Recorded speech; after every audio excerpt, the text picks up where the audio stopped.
Hello, Cliff Stanwyck Real Estate, and today we're talking about non-contingent offers made by buyers in this current seller's market.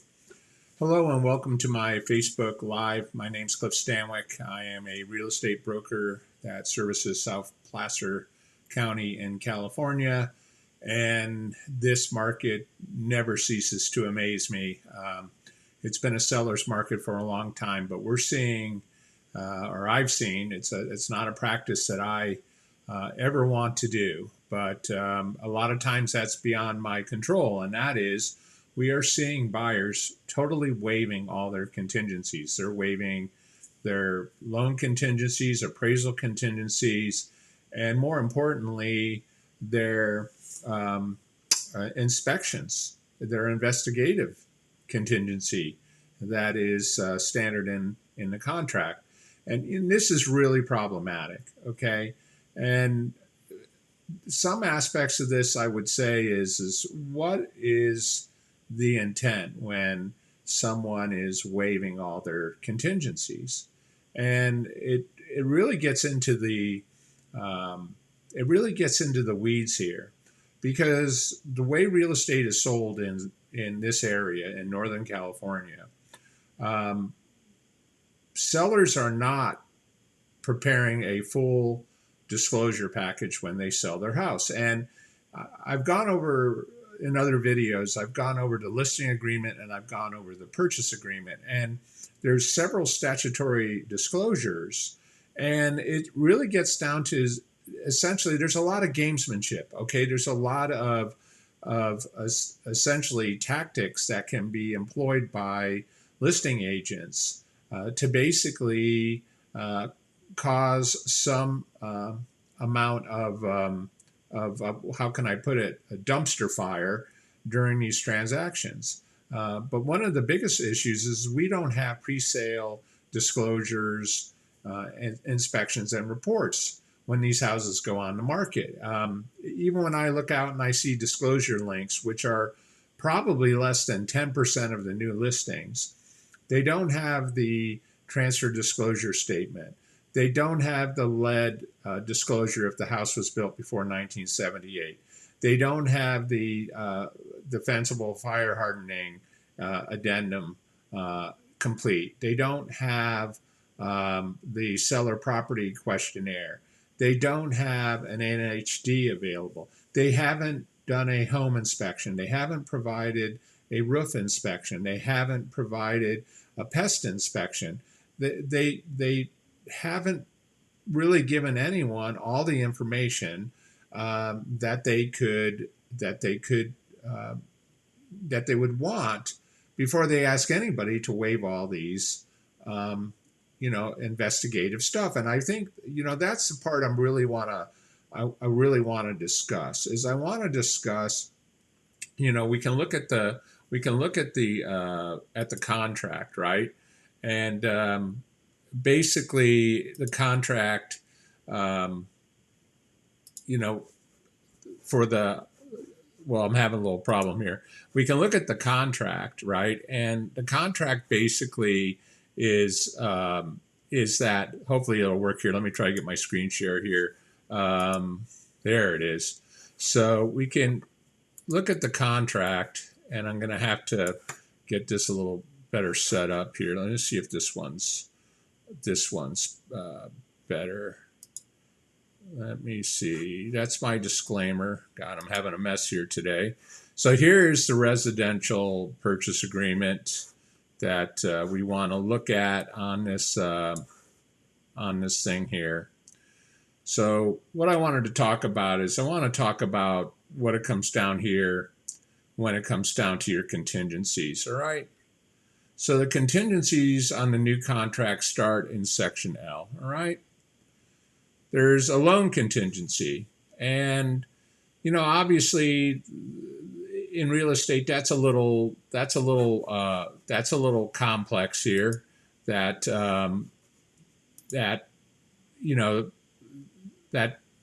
usually when you get an offer, it'll say three things. It'll say pre-approval, pre-qualification, or fully documented underwriting. Okay, obviously the best loan contingency would be of fully documented underwriting. Now, the second piece of that is there's an appraisal contingency, right? And when we look at the appraisal contingency is basically here that says in the thing, appraisal contingency based upon appraised value at a minimum of a purchase price or X amount of dollars, or here, no appraisal contingency. Now, the appraisal contingency is problematic, but if the buyer wants to waive that, right, then they're going to put their deposit at risk, and if they waive their loan contingency, they're going to put their deposit at risk. But one of the things that's really funny is, or not funny, but getting back here, is there's a third thing, and this is the one that I think is really becoming, problematic, is L3 here, which is the investigation of property 17 days after acceptance. And it says here, removal waiver of contingency. Any contingency in L1 through L7 may be removed or waived by checking the applicable box above and attaching a contingency removal form and checking the applicable box therein. Removal or waiver at the time of offer is against the agent advice, right? So here we go. You're going against the agent advice, but you know what? You think that you've got to turn your loan into cash, and so what you're doing is you're going to risk your deposit, and the listing agent is going to make you do a maximum deposit, so you could be losing tens of thousands of dollars if your loan or the house doesn't appraise and you can't get a loan. You're losing your deposit. It's really that simple. But again, maybe not, right? So I want to go over the first part here, and I want to read a form that you probably never see, and it's called the non-contingent offer advisory. So market conditions, and this is the nonsense of the world of real estate. Let's talk about market conditions. Market conditions is, to me, is ridiculous. Markets, think of it like when you want to buy an exclusive automobile, like a new Corvette, the new mid-engine Z06 Corvette, or a Porsche would come to mind. You pay whatever the market demand is, but you know what? Most of the time, they're not going to keep your deposit. And most of the time, you're going to be able to walk away and get your deposit back. And you're going to be able to change your mind. And you're not really contractually obligated when you put that deposit down on that car to not get it. Well, in real estate, you're basically, because of market conditions, the buyer has been informed. I'm going to read the form here. The buyer has been informed and is aware the market conditions are cyclical and change over time. Well, they've been on this way for about 4 years. In a competitive or hot market with limited inventory, buyers will sometimes consider making non-contingent or contingent-free offers in an attempt to convince the seller to accept their offer instead of another's. These type of offers have no contingencies. For a physical inspection of the property, for obtaining a loan, for a minimal appraisal value, or for other investigations of the property, and for other matters which are commonly included in the purchase agreement at other times. And then it says here, most residential purchase agreements contain contingencies that allow a buyer in a specified period of time to cancel a purchase. If the buyer can't obtain a loan, a buyer is dissatisfied with the property condition after an inspection, if the property does not appraise at a certain value for any other contingency within the purchase agreement. To make their offers more attractive, buyers will sometimes write offers with few or no contingencies or offer to remove contingencies within a short period of time.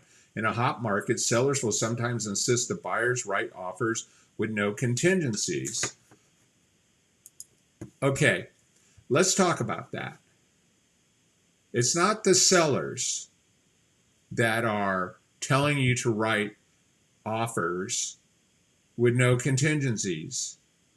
You know, how often do people sell houses? Okay. Once every 10 years, 15 years. Okay. They aren't in tune with the market. This is basically agents out of control. Okay.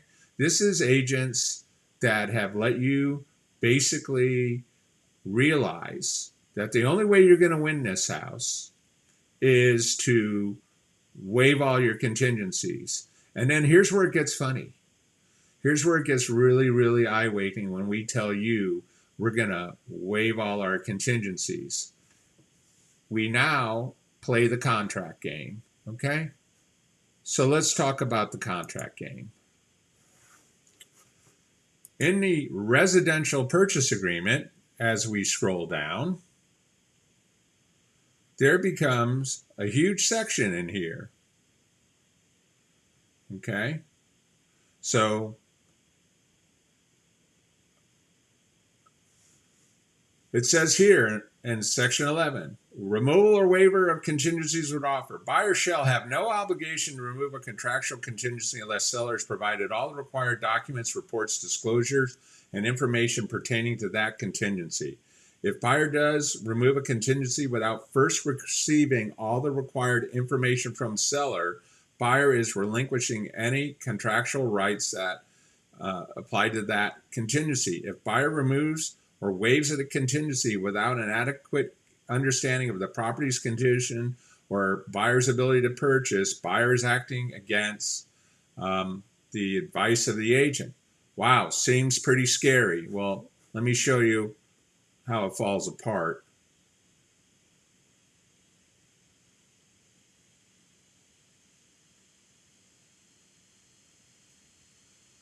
Here's where it falls apart. Again, we're in Northern California.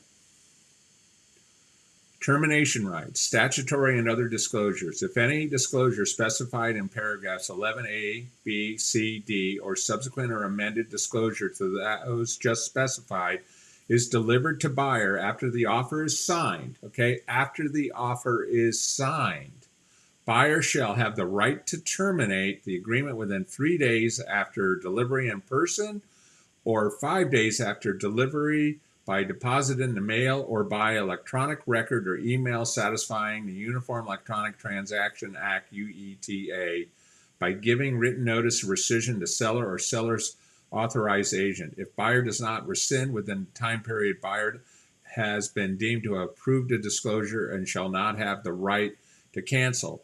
And now we have this beautiful thing in here. If by the time specified in paragraph 11F, buyer does not agree to the terms requiring defensible space compliance delivered by seller, as indicated by mutual signatures on the FHDS, then seller, after first delivering a notice to buyer to perform, may cancel this agreement.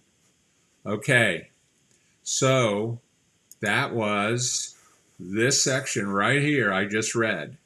All right, so let's think about this. Let's just get to this. So everybody is caught up in the excitement of winning the house. Your listing agent didn't tell you that, hey, by the way, this guy waived everything and he's going to cancel. He has 5 days to cancel now once he gets the TDS. And in the contract, it says you have up to 7 days to get him to seller disclosures. Then he has 5 days after he receives them. So he's going to tie up your house potentially for over a week, okay? And then, you know, he's probably going to get his contractor buddy out there. He's probably going to get whatever out there and do all these things that he waived anyway. But contractually, he's going to play the contract game. And if he doesn't like anything he sees, they're just going to bail. And then what do you do? Because did your agent screw up? Did your agents tell you we shouldn't have taken that offer?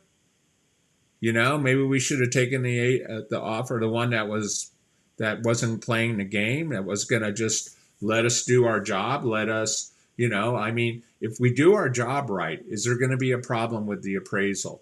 And if there is a problem with the appraisal, why don't we just go back to the contract, right? Why don't we just go back to the contract and look at the part and put in the number there and get an agreement and negotiate in the contract, okay?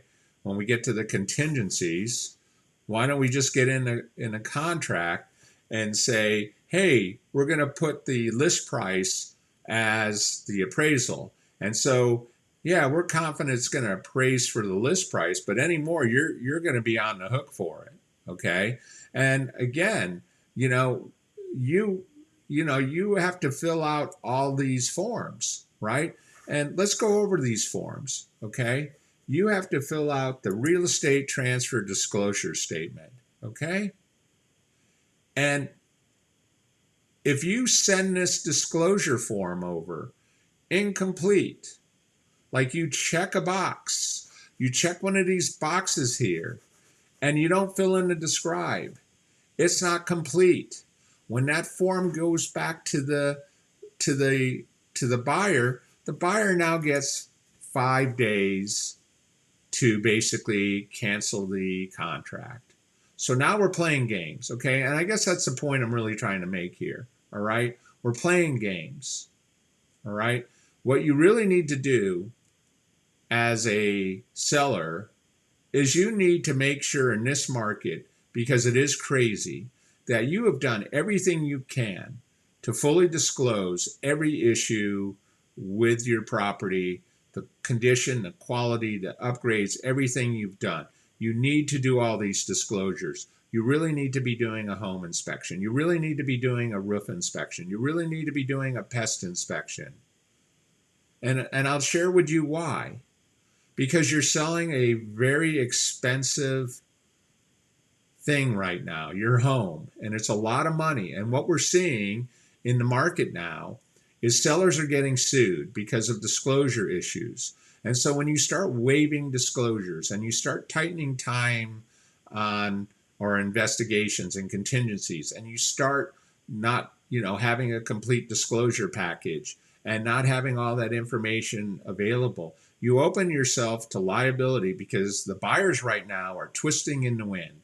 They are doing whatever they need to do. And there's some really people that just want to buy your house and they want to do the right thing. And then there's agents that will tell you that, hey, your agent isn't very good. Your listing agent doesn't know what they're doing. And by the way, we can make this crazy offer of waiving all these contingencies and then we can cancel. Okay? And that's what we're seeing right now. Okay? And, the defensive fire hardening thing, that thing's no joke. Okay? The screen share. If you're in a place here, there's a law applicability. You have to have this signed. They can cancel now. Okay? This is part of the thing. It's in the contract. The TDS, if the real estate transfer disclosure, right? Any of these things that are checked, yes. If there's no description down here, it's incomplete, okay? If up on this thing up here, agent inspection disclosure, if your seller's agent doesn't check this box or checks this box and doesn't supply their AVID with the transfer disclosure statement, guess what? The buyer can cancel after 5 days. So what are we doing here, okay? What we're doing here is we're giving everyone a bunch of false sense of security of whether they can buy and whether they can sell. Because you still need to do all the disclosures. You still need to fill out the forms. You really want to do this thing the way the contract's written, okay? The contract's written for a 30-day close, okay?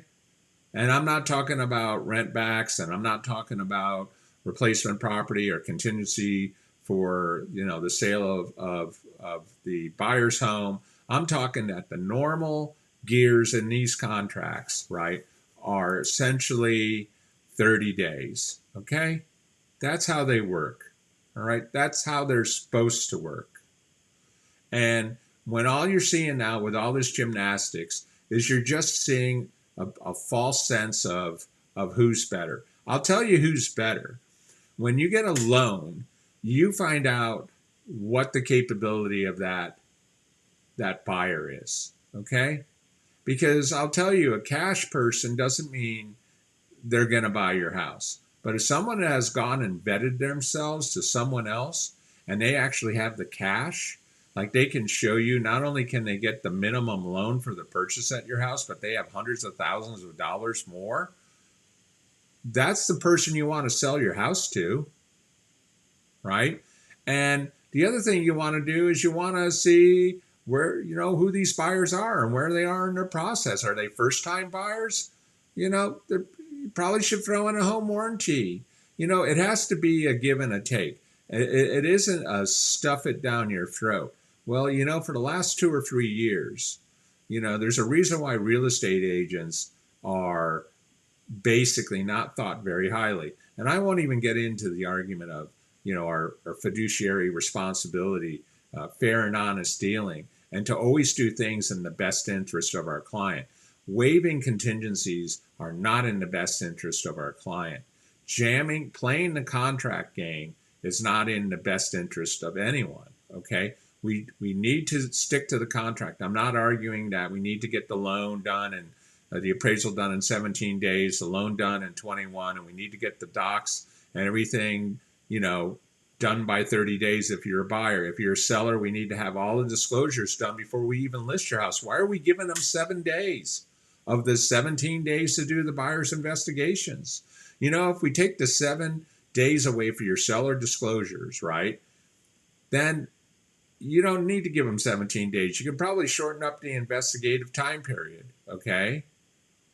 And you can probably do you can probably put some language in there to waive any request for repairs rather than open the door with the investigative things. But at the end of the day, all I'm trying to say is this isn't helping anybody, okay? None of this is helping anyone the way we're running this, these offers, okay? Sellers need to determine who the most capable, qualified, ready, and willing and able buyer is, okay? If they're a cash buyer, they should be proving their cash with the offer in these market conditions, okay? And you as sellers should be having all your disclosure packages done, right? So I didn't want to make this, bigger than it is, but I did want to basically talk about how messed up real estate is right now. It's really messed up. And the agents are to blame because we could reel this all back in. What we do is we just sit there and let you fall on the grenade, okay? That's what we do. We're letting you fall on the grenade. And you're not coming out of this thing whole when you waive all your contingencies. I'm going to wrap this up. I want to thank everyone today for joining me on it. I apologize for the technical glitch at the beginning. I just want to share that no one should be waiving all their contingencies. And the standard contract works really well. Sellers, you need to knock out the nonsense and stop listening to your listing agent. Feel out who the best buyer is and sell your house to them. Sell them to people that you feel in the next 30 days that they're stand-up people, they're financially qualified, and they seem to be honorable. Vet your clients, vet your buyers better. And agents, we need to do a better job getting houses ready for sale in this difficult market.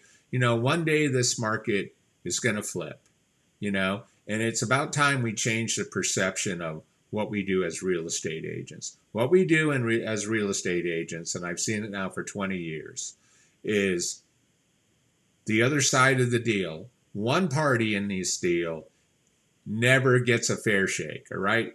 In a buyer's market, the sellers are screwed. In a seller's market, the buyers are screwed. It's got to stop. It's a huge transaction. It makes car dealers look like much more fair and honest people than any real estate agent. So with that, I'm going to end it. I would appreciate it if you would follow me on Facebook at Cliff Stanwyck Real Estate. Also subscribe and get notified on my YouTube channel, Cliff Stanwyck Real Estate. I love working with clients. I feel for anyone selling or buying in this market, it's challenging. It doesn't need to be hard. It can be easy. I would love to help you if I can. Reach out to me. Have a great day, and I wish you all the best buying a home in 2023. Thank you.